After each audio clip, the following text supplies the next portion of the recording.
Ya, selamat siang Pak Bu, Pak Ahmad, dan teman-teman sekalian. Di sini kami dari Kompoku untuk mempresentasikan closing case tentang cross-border e-commerce. Perkenalkan anggota kelompok kami yang terdiri di atas Ahmad Rafi Ardiansah, Angelika Andrea Hana Amatullah, Alfrida Nabila, dan saya sendiri Winto. Online diskusi kita pada hari ini yang pertama terdiri atas overview case, yang kemudian dilanjutkan dengan pembahasan soal pertama, kedua, sampai soal kelima. Langsung saja dari overview case, kita dimulai dengan membahas cross-border e-commerce, yaitu yang merupakan perdagangan di wilayah yang berbeda. Kemudian membahas tentang tujuan cross-border e-commerce yang paling populer, yaitu Amerika dan Cina. Kemudian ada perusahaan yang bernama Costco yang berfokus pada pengoperasian gudang keanggotaan di Amerika Serikat dan Kanada. Nah, kemudian untuk produk yang dijual oleh Costco sendiri itu merupakan produk yang berlabel pribadi dengan harga yang lebih rendah, berkualitas, dan bermerek. Untuk pertumbuhannya sendiri, Costco pada tahun 2015 memiliki total penjualan yang mencapai angka 114 miliar US dollar. Akan tetapi permasalahan dihadapi Costco saat ini adalah mereka terlambat mengikuti tren dari e-commerce, sehingga mereka mengalami ketertinggalan dengan pesaing dan mengalami penurunan penjualan. Nah, setelah itu ada muncullah platform jual beli konsumen Cina yang membantu Costco, yaitu Tmall Global, yang memiliki jaringan logistik dan gudang dan berhasil sehingga membantu Costco berhasil menawarkan sekitar 200 produknya. Akan tetapi Costco juga harus menghadapi berbagai pertimbangan yang itu terkait dengan margin yang tipis dan keterbatasan terhadap operasinya. Baik, pertanyaan kasus pertama adalah apa itu penelitian cross-border dan apakah perdagangan antara dua negara anggota Uni Eropa itu dikategorikan sebagai perdagangan lintas batas?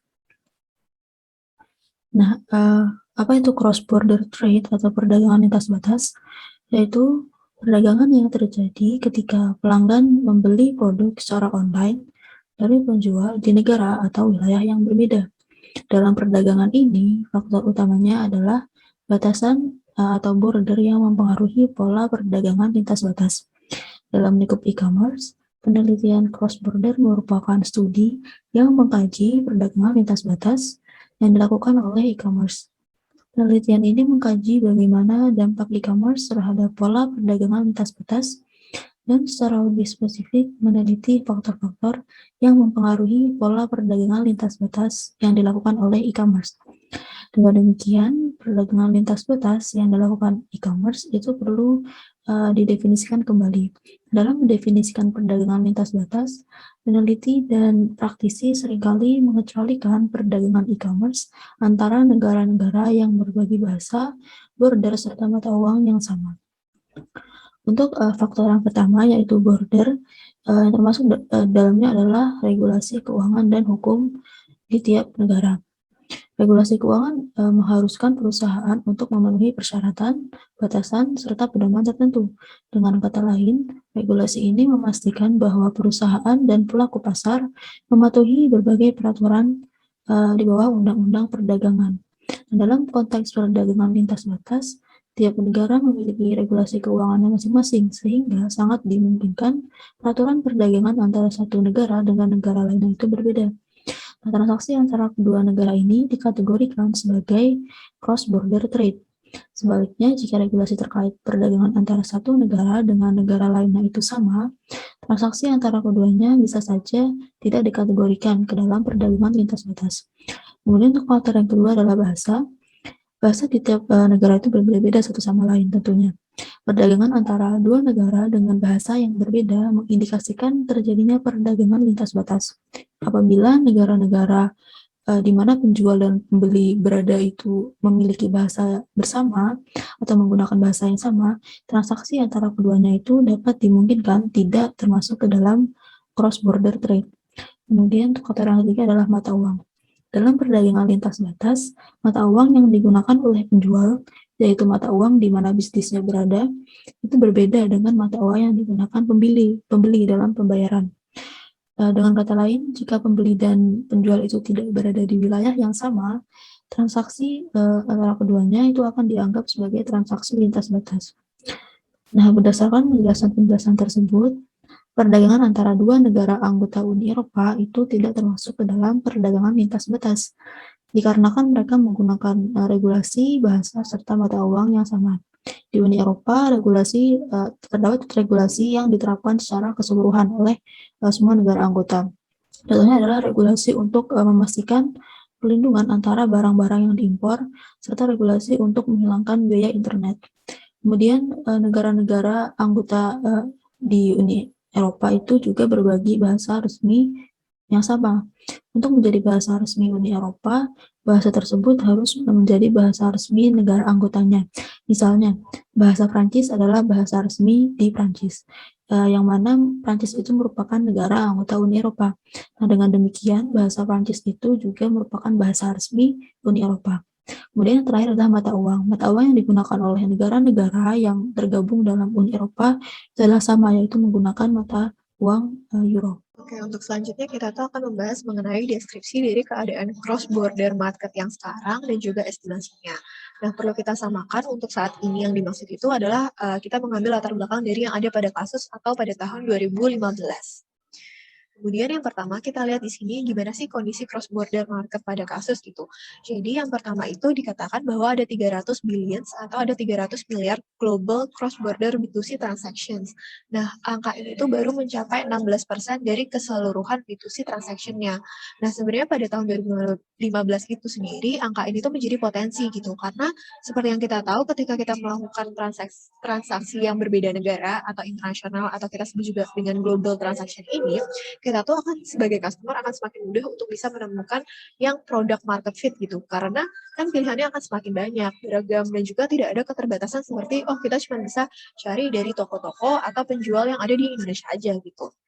Nah, terus yang kedua juga, selain itu, karena perbandingannya itu tuh lebih banyak, sebenarnya dari sisi penjualnya, itu tuh juga kayak barrier to entry-nya tuh lebih kecil gitu. Karena mereka tuh dalam kasus ini pun disebutkan mereka tuh nggak harus punya kayak istilahnya bangunan atau toko fisik di suatu negara untuk bisa menjangkau istilahnya konsumen di negara-negara lain gitu. Kalau misalnya pun kita adanya di Indonesia nih, tapi kita mau ngejual ke Malaysia. Kita nggak harus punya toko di Malaysia, tapi kita tetap bisa ngelakuin transaksi dengan konsumen kita yang ada di Malaysia. Nah, dari angka yang tadi atau 300 billion ini, itu tuh berasal dari 360 million atau 360 juta B2C global shoppers. Nah, angka ini sendiri tuh baru mencapai 25%-nya aja dari keseluruhan online buyers atau pembeli yang melakukan transaksi secara online. Dari dua data ini, sebenarnya dapat disimpulkan akan ada 1 dari 7 transaksi yang merupakan cross-border gitu. Terus habis itu dari sisi pembelinya, itu akan ada 1 dari 4 pembeli yang merupakan atau melakukan transaksi yang cross border atau global transactions itu tadi. Kemudian untuk selanjutnya kita mengarah ke estimasi dan potensi cross border market gitu ya. Nah, kita bisa dilihat di sini, ini datanya itu kita ambil dari UN News atau lebih tepatnya dari United Nations Conference on Trade and Development. Di sebelah kanan kita bisa lihat di tabel bahwa tren dari 2018 sampai 2020 itu tuh akan cenderung dan selalu naik gitu. Baik itu dari secara online retail sales maupun secara online shares-nya. Yang mungkin kita highlight di online shares-nya sendiri itu dari 2018 yang 14 sekarang menjadi 19% gitu. Dan juga di sini disebutkan bahwa memang akan ada gitu peningkatan secara drastis. Kenapa ya? Seperti yang karena kita tahu dari 2019 ke 2020 itu tuh ada kasus atau ada pandemi yang kita tahu COVID-19 yang sangat istilahnya bisa mengkatalisasi adanya online sales ini gitu atau e-commerce ini sendiri gitu karena mau nggak mau sebuah toko ketika dia mau berjualan tidak bisa lagi nih secara offline atau terbatas gitu secara dia bisa berjualan dan bertemu langsung dengan konsumen-konsumennya mereka gitu. Kemudian untuk yang di bawah sebelah kiri dikatakan itu 16 ke 19% itu peningkatan dari tahun 2019 ke 2020. Dan bisa dikatakan juga dari United Nations ini bahwa diestimasikan di 2020 kemarin itu tuh ada 2,9 triliun hanya dari atau pendapatannya itu hanya dari top 13 companies aja nih gitu. Top 13 ya companies. Jadi bukan istilahnya semuanya tapi baru 13 country atau negara yang paling baik aja. Kemudian selanjutnya itu ada data dari Shopify. Nah, Shopify ini tuh merupakan perusahaan yang menyediakan semacam software gitu untuk bisa mendukung suatu merchant atau shop dalam menyediakan produknya di e-commerce gitu, kayak misalnya untuk tracking stoknya, kemudian untuk bisa melakukan transaksinya gitu. Dan menurut data dari Shopify sendiri, itu tuh global market pada tahun ini atau 2021 itu bisa mencapai 4,89 triliun. Yang berarti ini tuh dua kali lipatnya, hampir dua kali lipatnya dari yang tahun lalu gitu. Hanya dalam 2 tahun aja loh gitu. Nah, secara trennya juga sebenarnya kita bisa lihat di sini bahwa untuk 5 tahun ke depan dari 2019 itu tuh trennya tuh selalu naik. Dan dari 2019 sendiri ke 2021 ini itu tuh pun juga sangat tinggi gitu. Untuk perubahannya itu dari 13,6% menjadi 19,5%.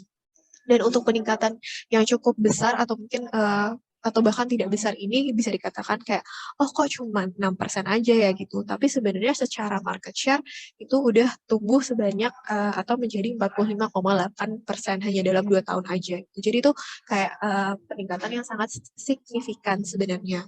Nah, bagaimana dari sisi negara nih? Dari sisi negara juga Shopify ini tuh juga istilahnya menyetujui atau menyatakan bahwa untuk negara Cina dan Amerika itu juga seperti yang dikatakan pada kasus bahwa mereka itu yang masih istilahnya paling banyak gitu melakukan e-commerce atau mendapatkan pendapatan dari transaksi online di e-commerce itu gitu. Kemudian juga kenapa sih kok bisa dikatakan dalam 5 tahun itu tuh trennya naik gitu? Karena itu merupakan impact dari pandemi yang seperti kita tahu bahwa kita sangat dibatasin gitu untuk keluar rumah, untuk bisa bertemu orang. Jadi beberapa kegiatan ekonomi pun terhambat. Makanya gimana caranya kita bisa tetap melakukan istilahnya kita bisa mendapatkan penghasilan, kita bisa spend penghasilan kita gitu ya untuk bisa mengcover itu, makanya online itu jadi semakin kuat keberadaannya. Apalagi sekarang teknologi dan adanya mobile commerce atau m-commerce tuh semakin kayak istilahnya memboost gitu loh untuk adanya dan pengembangan-pengembangan di e-commerce ini karena kita semakin diberikan kemudahan kayak bisa melakukan transaksinya tuh dari HP, dari tab gitu. Jadi pilihannya lebih banyak dan hasilnya pun lebih mudah gitu. Untuk selanjutnya akan dilanjutkan oleh teman saya. Elemen utama kesuksesan perusahaan e-commerce yang ingin melakukan perluasan ke pasar global. Apabila kita pelajari dari kasus Costco ini, Costco dan Tmall, ada beberapa elemen utama yang dapat kita pahami dari kasus ini. Yang pertama itu elemen yang paling penting adalah kesiapan, yaitu apakah perusahaan itu sudah siap atau belum memperlakukan pelanggan internasional seolah-olah sebagai pelanggan domestik. Jadi mulai dari penggunaan bahasa, layanan, sampai sistem pembayaran, apakah perusahaan sudah siap untuk menerima berbagai pelanggan dari berbagai belahan dunia. Kemudian apabila hal tersebut dinilai sulit dilakukan dalam jangka waktu dekat, maka perusahaan dapat memulai dengan melakukan penawaran pada segmen yang lebih kecil, seperti yang dilakukan oleh Costco. Kemudian yang tidak kalah penting yaitu terkait jaringan logistik dan jaringan mitra logistik dan pergudangan, karena perdagangan internasional bukan hanya terkait persetujuan transaksi saja, tapi bagaimana transaksi tersebut dilakukan, sehingga jaringan logistik dan pergudangan, bagaimana distribusi dari suatu barang itu juga sangat penting untuk diperhatikan sebagai elemen utama kesuksesan perusahaan di e-commerce pada pasar global. Selanjutnya, saya akan membahas soal nomor 4, yaitu apa pendekatan dasar yang digunakan Costco dalam memasuki pasar e-commerce China. Pendekatan dasar yang digunakan Costco dalam memasuki pasar e-commerce China adalah online first approach. Pada tahun 2014, Costco memutuskan untuk memasuki pasar dengan mendirikan toko virtual di situs Tmall Global dari Alibaba Group tanpa investasi modal di real estate China. Alih-alih mendirikan badan hukum lokal di negara tujuan atau membuat sendiri dengan fitur yang sepenuhnya terlokalisasi untuk masing-masing negara yang akan dilayani, Costco memulai bisnisnya dengan bekerja sama dengan mitra yang fasih dalam dunia cross-border commerce dan yang memiliki situs atau portal yang sudah melayani spektrum konsumen cross-border yang luas. Mitra tersebut adalah Tmall Global dari Alibaba Group. Timbal global memungkinkan Costco, yang merupakan perusahaan asing, untuk menjual ke konsumen China tanpa kehadiran fisik di China. Ini sangat menarik bagi Costco karena dapat menghindari kesalahan langkah yang dibuat oleh beberapa retailer besar barat lainnya di China. Contohnya Home Depot yang menutup semua big box store-nya di China pada tahun 2012 dan kemudian memutuskan untuk menjual barang di JD.com, situs web e-commerce B2C terbesar kedua di China. Kemudian pada tahun 2011, retailer elektronik Best Buy juga menutup 9 toko bermerek Best Buy dan memutuskan untuk fokus pada Five Star, yaitu rantai domestik China yang telah diakuisisi. Lalu pada bulan Desember 2014, Best Buy pun akhirnya menjual bisnisnya di China yang seluruhnya 184 toko dan secara efektif mundur dari pasar. Oleh karena itu, strategi masuk China Costco tersebut sangat masuk akal. Hal ini memungkinkan Costco untuk menaiki gelombang ledakan e-commerce China, namun pada saat yang sama itu juga memungkinkan perusahaan untuk menguji pasar di negara di mana beberapa retailer Amerika seperti Home Depot dan Best Buy telah gagal melakukannya.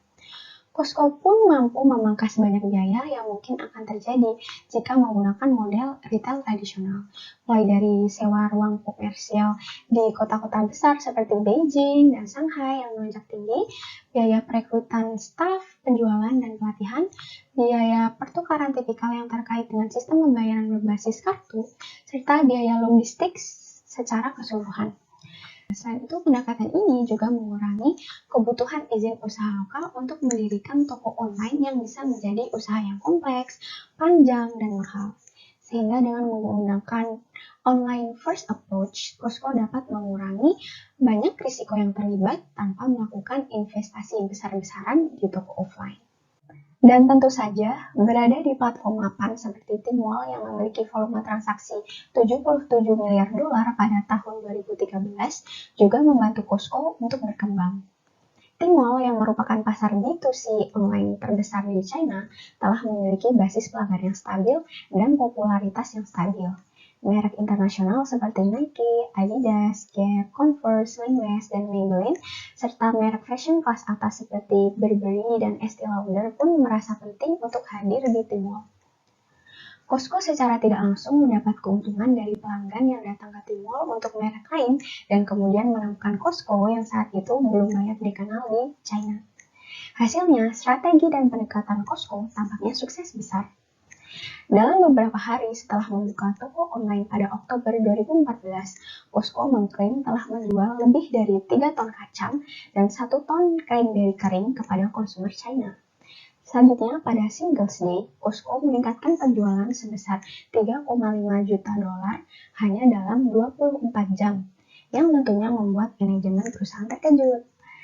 Kemudian, Tmall juga melaporkan bahwa Costco menjual lebih dari 6,4 juta dolar pada bulan pertama operasinya.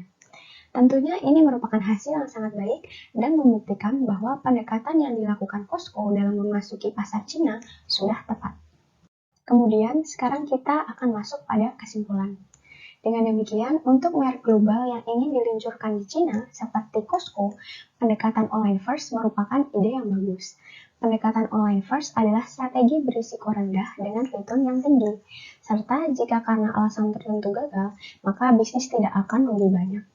Selain itu, jika toko offline sangat penting untuk jenis bisnis tempat merek beroperasi dan perlu memberikan brand experience di lokasi fisik seperti Costco, maka toko tersebut harus hadir dengan strategi online to offline yang sangat kuat dan menghubungkan bisnis online ke toko offline. Kemudian kesimpulan berikutnya, kerjasama dengan mitra yang fasih dalam dunia cross-border commerce dan yang memiliki situs atau portal yang sudah melayani spektrum konsumen cross-border yang luas seperti Tmall Global juga sangat penting. Kemitraan ini tidak hanya memungkinkan Costco untuk membangun reputasi untuk dirinya sendiri dengan menjadi household branding, tapi juga memberikan Costco analitik untuk mendeteksi di mana mereka memperoleh daya tarik paling banyak, produk mana yang paling banyak terjual, siapa target konsumennya, fitur yang penting bagi pelanggan Cina, harga yang dapat ditetapkan, dan pola pengeluaran umum konsumen Cina sehubungan dengan penawaran mereka. Dengan demikian, pada saat Costco menjadi bisnis brick and mortar di China, ia memiliki pemahaman yang jelas tentang di mana mereka harus berada. Contohnya, Cina Timur karena PDB rata-rata yang lebih tinggi dan meningkatnya kesadaran konsumen akan merek asing. Kemudian bisa juga siapa yang harus mereka targetkan. Contohnya, kelas menengah yang berkembang yang memiliki permintaan untuk produk luar negeri dan barang premium. Sekian pembahasan nomor 4 dari saya. Untuk nomor selanjutnya akan disampaikan oleh teman saya. Terima kasih. Selanjutnya yaitu apakah pendekatan yang digunakan oleh Costco akan berhasil untuk perusahaan seperti Walmart? Jelaskan. Nah, kelompok kami mengambil kesimpulan bahwa ada 3 strategi inti yang diterapkan oleh Costco. Yang pertama yaitu dari sisi retailer, jadi perusahaan ini bekerja sama dengan retailer untuk memasarkan produknya di berbagai negara. Karena ini kan e-commerce ya, di mana banyak terjadi transaksi yang bersifat cross border seperti itu atau antar negara. Nah, selanjutnya yaitu untuk yang kedua dari sisi produknya yaitu perusahaan menawarkan berbagai produk yang dibutuhkan oleh masyarakat luas. Nah, ini bisa seperti kebutuhan rumah tangga, lalu juga elektronik dan lain sebagainya. Dan yang ketiga yaitu dari sisi harganya, perusahaan berfokus kepada penyediaan barang yang sama tadi di nomor 2 produk ya yang banyak dengan harga yang lebih murah jika dibandingkan dengan kompetitornya seperti itu. Nah, strategi ini bisa diimplementasikan kepada Walmart di mana ada beberapa alasan. Yang pertama yaitu dari sisi model bisnisnya, yaitu Walmart dan Costco memiliki model bisnis yang mirip, di mana kedua perusahaan ini bergerak di bidang penjualan retail ya seperti itu, penjualan retail barang rumah tangga, elektronik dan lain sebagainya seperti itu. Nah, selanjutnya itu dari sisi marketnya juga karakteristik pasarnya juga sama antara perusahaan Walmart dan Costco ini, di mana banyak dari masyarakat itu tentu mencari sebuah barang dengan barang yang sama, tentu mereka menginginkan harga yang lebih murah kan pastinya. Nah, strategi ini juga bisa diterapkan oleh Walmart seperti itu untuk memenangkan persaingannya di pasar. Nah, untuk yang ketiga yaitu dari sisi biayanya, yaitu pengurangan biaya operasional itu dapat diimplementasikan juga ke perusahaan Walmart strateginya. Nah, pengurangan biaya ini didapatkan dari mana saja sih? Nah, pengurangan biaya ini didapatkan dari yang pertama itu pengurangan biaya marketing, yang kedua yang paling berpengaruh signifikan yaitu pengurangan biaya distribusi dari barang ke konsumen hingga sampai ke konsumen seperti itu. Nah, untuk pengurangan biaya distribusi itu untuk saat ini ongkos kirim itu ditanggung oleh konsumen ya, sehingga perusahaan tidak perlu membayar ongkos kirim dari gudang ke pelanggan gitu. Jadi setiap pelanggan akan mendapatkan barang dengan ongkos kirim yang berbeda-beda tergantung dari lokasi mereka. Nah, sedangkan untuk dari sisi marketingnya, perusahaan bisa mengurangi biaya marketingnya itu karena pada saat ini strategi marketing itu bergeser.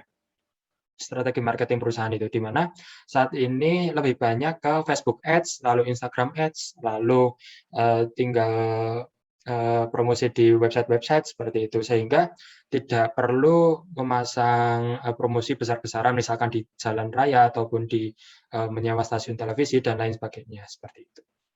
Nah, pengurangan biaya seperti ini tentunya secara tidak langsung akan menguntungkan cash flow dari perusahaan itu sendiri karena bebannya pasti akan berkurang, sedangkan efektivitas dari marketing itu tidak berkurang sama sekali. Di mana saat ini banyak masyarakat juga bertransaksi lewat online kan, seperti itu. Sekian dari kelompok kami, kurang lebihnya mohon maaf. Jika ada pertanyaan bisa langsung disampaikan di forum diskusi maupun di forum waktu kelas. Terima kasih.